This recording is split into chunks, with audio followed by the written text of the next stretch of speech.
80편 요셉을 양떼같이 인도하시는 이스라엘의 목자여 귀를 기울이소서. 그룹 사이에 좌정하신 이여 빛을 비추소서. 에브라임과 베냐민과 므낫세 앞에서 주의 능력을 나타내사 우리를 구원하러 오소서. 하나님이여 우리를 돌이키시고 주의 얼굴빛을 비추사 우리가 구원을 얻게 하소서. 만군의 하나님 여호와여 주의 백성의 기도에 대하여 어느 때까지 노하시리이까? 주께서 그들에게 눈물의 양식을 먹이시며 많은 눈물을 마시게 하셨나이다. 우리를 우리 이웃에게 다툼거리가 되게 하시니 우리 원수들이 서로 비웃나이다. 만군의 하나님이여 우리를 회복하여 주시고 주의 얼굴의 광채를 비추사 우리가 구원을 얻게 하소서. 주께서 한 포도나무를 애굽에서 가져다가 민족들을 쫓아내시고 그것을 심으셨나이다.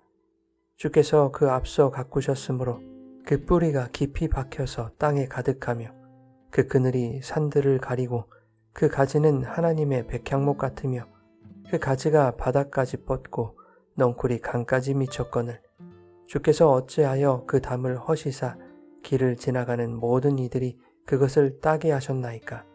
숲속의 멧돼지들이 상해하며 들짐승들이 먹나이다. 만군의 하나님이여 구하옵나니 돌아오소서. 하늘에서 굽어보시고 이 포도나무를 돌보소서. 주의 오른손으로 심으신 줄기요 주를 위하여 힘있게 하신 가지니이다.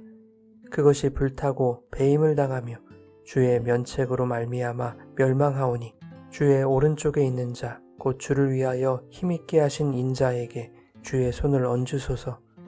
그리하시면 우리가 주에게서 물러가지 아니하오리니 우리를 소생하게 하소서. 우리가 주의 이름을 부르리이다. 만군의 하나님 여호와여 우리를 돌이켜 주시고 주의 얼굴의 광채를 우리에게 비추소서. 우리가 구원을 얻으리이다. 여러분 좋은 아침입니다. 오늘도 말씀의 은혜가 여러분의 삶에 풍성히 임하기를 소망합니다. 시편 80편은 아삽의 시로 이스라엘이 깊은 절망 속에 있을 때 하나님께 회복을 구하며 드린 간절한 기도입니다. 무너진 자리에서조차 여전히 하나님을 붙드는 믿음의 고백이기도 합니다. 1절의 시인은 이렇게 기도합니다. 요셉을 양떼같이 인도하시는 이스라엘의 목자여 귀를 기울이소서. 시인은 나라가 무너지고 백성이 포로로 끌려가는 상황 속에서 하나님을 향해 요셉을 인도하시는 목자라고 부르고 있습니다. 여기서 요셉은 개인의 이름이기도 하지만 이스라엘을 대표하는 상징이기도 합니다. 요셉은 야곱의 아들로 형들에게 버려져 애굽으로 팔려간 뒤 우여곡절 끝에 애굽의 총리가 된 인물입니다. 이스라엘이 심각한 기근에 빠졌을 때 아버지인 야곱, 즉 이스라엘의 가문을 기근에서 건져낸 인물이죠. 그런데 창세기 45장에 요셉은 하나님이 이스라엘을 구원하시기 위해 자신을 먼저 애굽으로 보내셨다고 말합니다. 시인이 요셉을 인도하신 하나님을 이스라엘의 목자라고 고백하고 있는 것은 요셉을 인도하셨던 것처럼 지금도 자기 백성을 인도하시는 분임을 고백하고 있는 것입니다. 시인은 1절에 이렇게 덧붙입니다. 그룹 사이에 좌정하신 이여 빛을 비추소서. 그룹들 사이에 좌정하셨다는 말은 하나님이 여전히 보좌에 앉아 다스리신다는 의미입니다. 즉 세상이 무너져도 하나님은 여전히 살아계시며 하나님의 주권은 결코 흔들리지 않는다는 믿음의 고백인 것이죠. 시인은 3절과 7절, 19절에 3번이나 동일한 간구를 하고 있습니다. 우리를 돌이키시고 주의 얼굴빛, 얼굴의 광채를 비추어 구원을 얻게 해달라는 것입니다. 이스라엘은 지금 전쟁으로 인한 파괴, 포로됨의 어두운 현실 속에서 자신들을 외면하지 마시고 주의 얼굴을 다시 우리에게 돌려달라고 간구하고 있는 것입니다. 그러나 하나님은 침묵하십니다.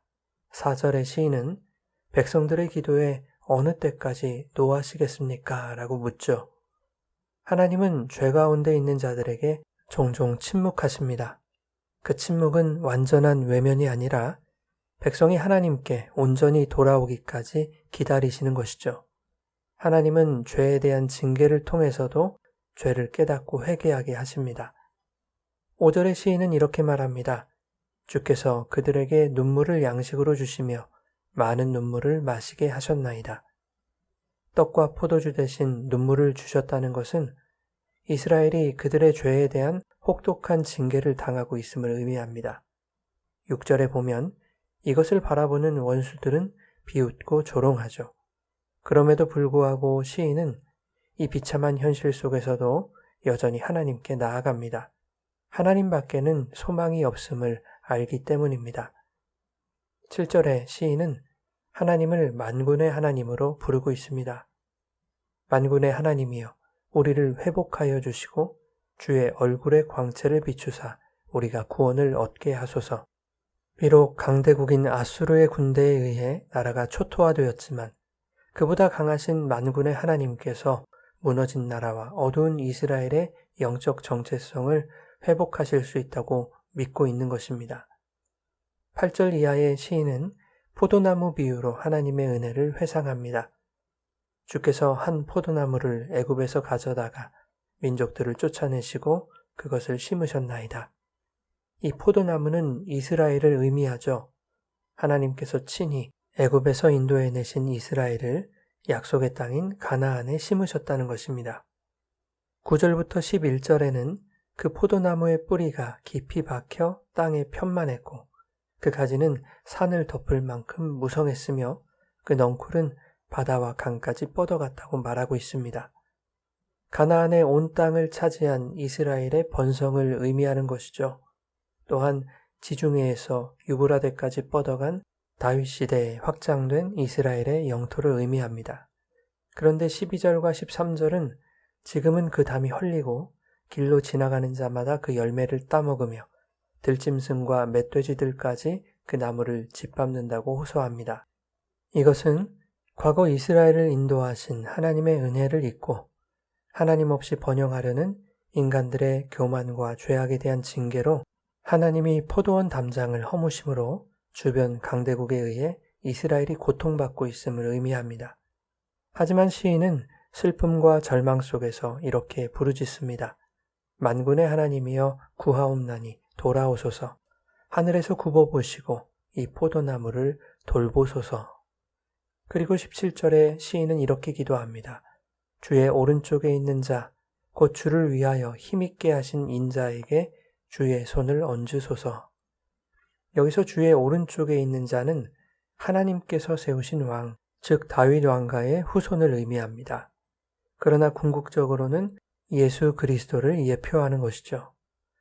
요한복음 15장 1절에 예수님은 나는 참 포도나무요 내 아버지는 농부라고 말씀하셨습니다.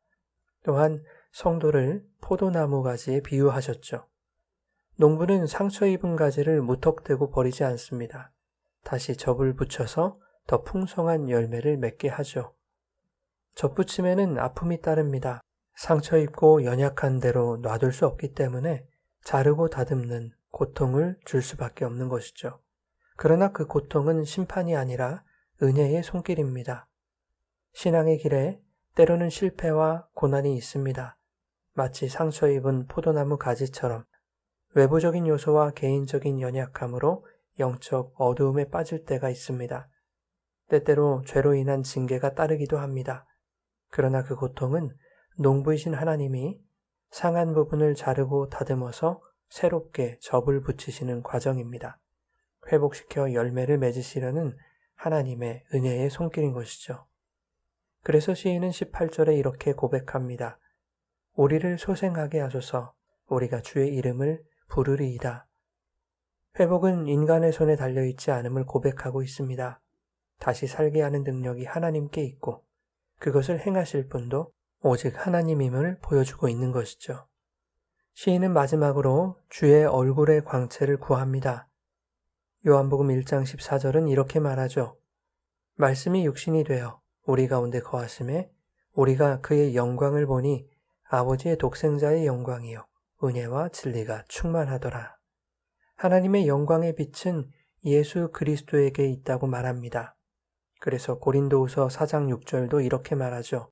어두운 데에 빛이 비치라 말씀하셨던 그 하나님께서 예수 그리스도의 얼굴에 있는 하나님의 영광을 아는 빛을 우리 마음에 비추셨느니라. 시편 기자가 그토록 사모했던 주의 영광의 광채는 예수 그리스도께서 우리 안에 들어오심으로 그 마음을 비추셔서 하나님의 영광을 알게 하는 말씀인 것입니다. 그래서 주님의 말씀을 마음에 두는 사람들은 어떤 어둠 속에서도 주의 얼굴빛을 잃지 않게 하십니다. 사랑하는 여러분, 회복은 우리의 열심이 아니라 우리 안에 말씀으로 있는 주의 영광의 광채가 우리를 비출 때 일어납니다. 하나님은 우리에게서 당신의 얼굴을 돌리지 않으십니다. 우리 안에서 빛을 발하시는 주님께 우리가 우리의 마음을 닫을 뿐입니다. 그러나 눈물로 기도하며 마음을 돌이켜 우리 안에 계신 주의 영광의 빛을 구할 때 주님의 얼굴이 여전히 우리를 향하고 있음을 알게 될 것입니다. 그때 우리를 둘러싸고 있던 어둠은 물러가고 메마른 심령이 소생하게 될 것입니다. 우리 안에 계신 주님의 얼굴을 바라보며 오늘도 회복과 소생의 은혜 안에 살아가시기를 예수님의 이름으로 축원합니다.